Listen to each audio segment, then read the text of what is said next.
My wife, Eileen, 33, and I, 3 years younger, have been married for many years, embodying an image of family well-being and happiness. Eileen is characterized by seriousness and wisdom, having become a pillar to whom I am willing to entrust my most precious possession, my life. The decision to commit my life to her became obvious to me, although until that moment my parents, whose legacy is measured in centuries of wealth, had decided to reject me. My father was convinced that money had to be earned through hard work. My schooling left much to be desired. With poor grades, skipping classes, and various mishaps, I became a cause of frustration for my parents. They sent me to study abroad, doubting my ability to pass the college entrance exam. There, I spent more time socializing with friends and having fun than studying. Despite the difficulties, I managed to finish college, but my father was angry that I had not done so in the expected time frame. By disowning me, he denied me access to the family fortune. In college, I met Eileen, who impressed me with her intelligence and determination. Her dream was to pursue a career as a doctor, and she seemed genuinely interested in me. Realizing that without anyone's support my life would take a turn for the worse, I asked her out on a date. A few years later, we were married. Because of Eileen's busy schedule as an intern and physician, we rarely saw each other, but I did my best to keep the house cozy, taking care of cleaning, cooking, and taking care of the kids. Recently, my parents reconnected after my father had a heart attack. This event made him rethink a lot of things, and we became close again. During a family dinner, my parents praised my choice of life partner. Eileen, who had excelled in a prestigious medical specialty, modeled for them the perfect daughter-in-law, so different from the girls of my past that they had had to chase away. They questioned what had prompted me to change my views on choosing a mate. The answer I gave was wrong, which caused silence around the table and left me in an awkward position. I asked Eileen a question, trying to understand the reason for the silence, and she suggested that my subject of renunciation might have been too sensitive. She herself seemed somewhat agitated, which left me at a loss as to my actions and words. My admission that my decision to marry was motivated in part by a desire to find new footing and financial stability sounded unexpected and perhaps inappropriate in front of the gathering. This moment, when I seemed to announce my motivations to everyone, caused bewilderment and embarrassment. The revelation that my decision to marry was not based on love, but on finding someone to take care of me, showed my lack of awareness of the importance of expressing feelings and the true reasons for such significant decisions. My words spoken out loud seemed ridiculous and reckless, embarrassing me in front of my wife and family. Realizing that I may have caused pain and misunderstanding to those I love made me reflect on the depth of my mistakes. My careless statement that I saw Eileen as only financial gain and care instead of genuine affection and mutual support may have called into question the true value of our relationship. In that moment, I realized how important it is to be considerate and sincere in your words and actions, especially when it comes to close relationships. My confession and its aftermath emphasized the need to rethink my views on relationships, love, and responsibility. I began to realize the importance of sincerity and openness in relationships, recognizing that my words and actions should reflect a deep concern and respect for my spouse. This moment was a turning point, prompting me to reflect on my behavior and how my words are perceived by those around me, especially my wife, whom I value and respect. I disagree with you, OP. Your comment made me think, and I want to emphasize that perhaps my words didn't sound the way I intended. It is important for me to discuss this with my wife to explain that despite how my words may have been perceived, my intentions were different. I wanted to express the idea that the circumstances I found myself in after my parents cut off my financial support caused me to seriously consider what I really wanted out of life, and that was her, my wife. I also sought to show that despite my seeming uselessness in my role as a homemaker taking care of the house and children, I see my importance and value in it. I would like my soulmate to appreciate such efforts as I appreciate them, because being a partner who takes on the care of the home and the upbringing of the children is a great responsibility and contribution to the overall good of the family. Next story. There have been a lot of interesting things going on in my family, especially when it comes to marriage. My father, who is 20 years older than my Uncle David, has always caused a certain amount of confusion among others because of their unusual age difference. David, who became my father's younger brother, spent a good portion of his childhood in our home. When I was only 10 years old and David was 12, he moved in with us, making our family bond even closer. People often mistook my uncle for his son, which added to the curiosity of the situation. My parents always spoke of David as their firstborn son, expressing the fullness of parental love for him. This special bond between my parents and David always struck me as somewhat unusual. Although David was a part of our family, I never considered him a brother. Not understanding my parents' need to make up for the lack of care from David's grandparents, I felt a certain irritation.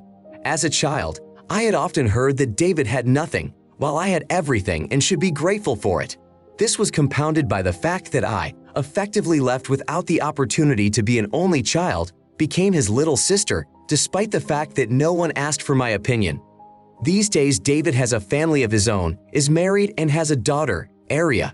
For my parents, she became the first granddaughter, which I eventually accepted, albeit with some surprise. My relationship to David and his family is based on respect and warm feelings, although I do not view Aria as my niece. Despite attempts by my parents and David to convince me to call myself Aunt Tabitha to Aria, I prefer to remain simply Tabitha. This point was especially heightened during our last visit to my parents' house when, while unwrapping a gift from me and my husband Mike, David addressed us as Aunt Tabitha and Uncle Mike. My immediate reaction emphasized my feelings on the matter, causing some misunderstanding. After the recent gift-giving incident, David approached me to ask if I was okay. He noticed that my behavior had changed during the gift exchange. I was quick to assure him that I was fine, but noted that my unusual behavior was not cause for concern. During the conversation, I made it clear that I did not consider myself Aria's aunt, which seemed to upset David. Despite his confusion, I clarified that I did not feel I was his sister. David, understanding my position, accepted it, apologized, and never brought it up again. My mother, noticing our conversation, decided to discuss the situation with me in private. She expressed her opinion that I had been too hard on David, emphasizing that he considered me his sister. In her opinion, my reaction was too harsh. I, in turn, reiterated my position of not wanting to take on the role of aunt to David's child. My mother made no secret of her disappointment, and for the remainder of the evening, my parents barely spoke to me, while David and his wife remained polite. My husband thinks my response could have been more thoughtful and subtle. He reminded me that I am now 32 years old, and it might be worth seeking professional help to deal with my accumulated feelings and learn to express them appropriately. He felt that my reactions indicated that I needed to work on myself and my relationships in the family. He also recalled how important it was for my parents to provide a home and support for David when he was in need. My parents accepted him as their own son, which automatically makes him my brother in the eyes of the family. My husband believes that my emotional reactions and unwillingness to accept David as part of the family could damage the family relationship. He encourages me to rethink my attitude and seek help to resolve internal conflicts and learn to accept the current family situation with more understanding and warmth. I am convinced that calling Opie an idiot is totally unfair. Each person has the right to determine the nature of his or her own relationships with others. When you think about it, Opie really deserves respect for her sincerity and honesty with herself, doesn't she? She doesn't seek to make herself look awkward. Her parents, as much as they would like to, can't dictate to her what kind of relationship she should pursue. In fact, the person they consider her brother is not, in fact, her brother. More importantly, Opie doesn't feel he is her brother. She doesn't have to maintain a relationship she dislikes just because someone ignores her feelings. Her parents have unfortunately neglected her over the years, disregarding her experiences and feelings. They have no moral right to feel resentment or disappointment now that Opie, now an adult, is expressing her displeasure about Dave. The time for her parents to stop imposing their views on her and start respecting her right to her own emotions and preferences is long past due. Now I want to tell a different story. My family, including my mom, sister, brother, husband, and other relatives, have been actively planning a trip to Thailand for the past 18 months. The trip, planned in 3 months, is timed to coincide with my 60th birthday and 25th anniversary of marriage, which coincide in the same week. I did the major planning for the trip, while my sister also contributed. Although my sister and her husband, who live in California, are British, only my husband, my mom, and I made the reservations. After expressing my concern that no one but us had made reservations, I was confronted with the news from my sister. After sharing my concerns in a group chat, my sister informed me that her trip to New Zealand was canceled due to their dog's failed attempt at a behavior test. Instead, she plans to come to Thailand early and bring her dog with her. This decision was made without prior discussion, on the assumption that the dog's presence would not cause problems and that we could adapt to the situation just as we would if it were a child. However, I had concerns for several reasons. My sister's dog exhibits aggressive behavior, including guarding food and attacking other dogs. This behavior indicates a propensity for aggression, making it impossible to leave the animal alone. If the dog joins us on a trip, he will be with either me or my sister at all times. Moreover, Thailand is known as a country with a high risk of rabies, as well as other parasites and pathogens that pose a danger to animals. These circumstances heighten my concerns about taking a dog on the trip. Bringing a pet to a country where there are many resident dogs seems irresponsible to me. In Thailand, the likelihood of encountering aggressive dogs is high, and if a dog cannot be left at home, conflicts are possible. For this reason, it seems selfish and unfair to both the family and the dog to not provide them with a safe stay in a specialized facility. It disappoints me that my sister does not take responsibility for the potential consequences of having her dog among us. She treats her dog as an integral part of her life, even claiming in restaurants that it is a guide dog to avoid restrictions, despite the fact that the dog is untrained and can be dangerous. It's frustrating for me to think that the trip could be ruined by the constant attention to the dog and the potential problems that could arise. I have put a lot of time and effort into planning based on the desire to make this a memorable vacation. However, there is now a fear that expressing my concerns will lead to conflict with my sister, who is unlikely to agree to travel without her dog. Her dog is like a child to her, and criticism of her could be taken very painfully. If I decide to cancel the trip, I fear that my family will judge me for being overly emotional and selfish. I'm especially worried about my mom, for whom this trip could be one of her last long-distance trips because of her difficulty traveling long distances. It is important for her to celebrate her anniversary with her children. However, not everyone has booked their tickets yet. Mom is faced with a difficult choice, striving to please everyone. Feeling that I couldn't handle taking care of Mom in Thailand alone, I pondered the possibility of rebooking tickets for a trip to a less stressful place where we could spend time together without too much excitement. My main goal was to have a family vacation to create memories together, which we hadn't been able to do for years. Canceling the trip to Thailand seemed like a decision driven by circumstances beyond my control. My sister's dog, while not a registered guide dog, was introduced as a service dog in the United States. The process by which she accomplished this remains unknown to me. The purchase of a special harness and vest for service dogs seemed to be part of an attempt to support an unreliable version of events.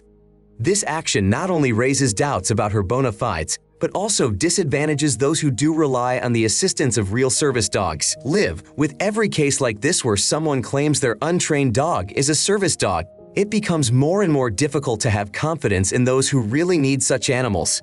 Your decision regarding traveling to Thailand doesn't make you an idiot. Personally, I would not cancel the trip, nor would I make arrangements to accommodate a dog. Your family has already planned this vacation, and while your sister is welcome, she must make her own arrangements for her dog's care and be prepared for the possible consequences of her behavior. This includes any extra costs, restrictions on going to certain places, etc. A dog undoubtedly has many problems, and it's reasonable to assume that you don't want to face even a fraction of them. Perhaps your sister could be forced to leave the dog at home or face rejection at the border for not having the proper paperwork for the pet to enter the country. Plus, Thailand is very strict about importing service and guide dogs, especially without the right permits. Your sister is indeed making the mistake of faking service dog status for her pet, which can be especially risky given the dog's aggressive behavior.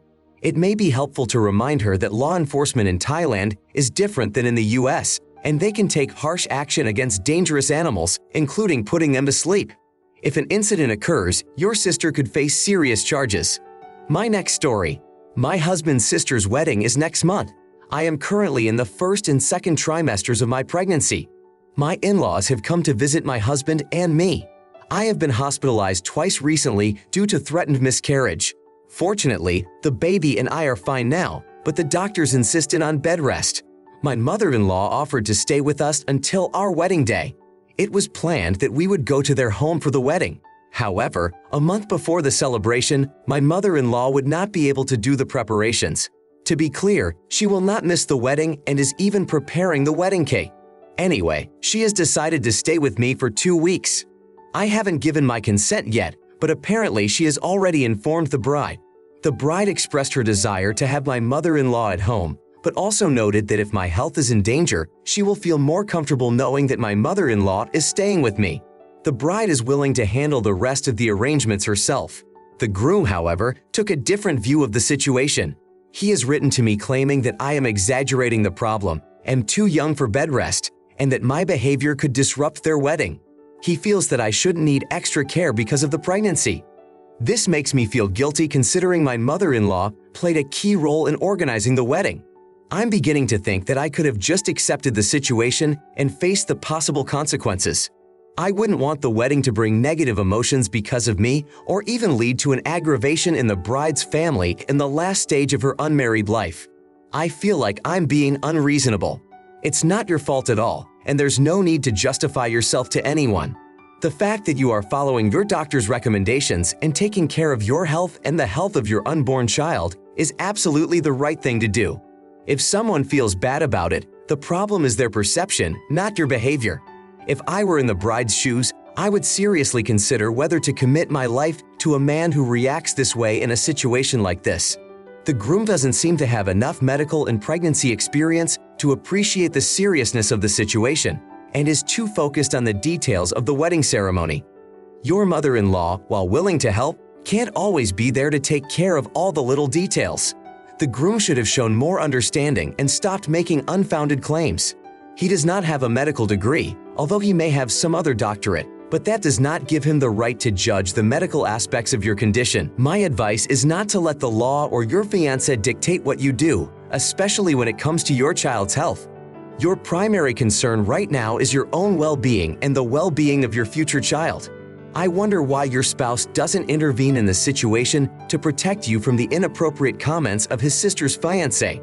Perhaps he was counting on his mother's help in organizing the wedding so that he doesn't have to put in the effort himself.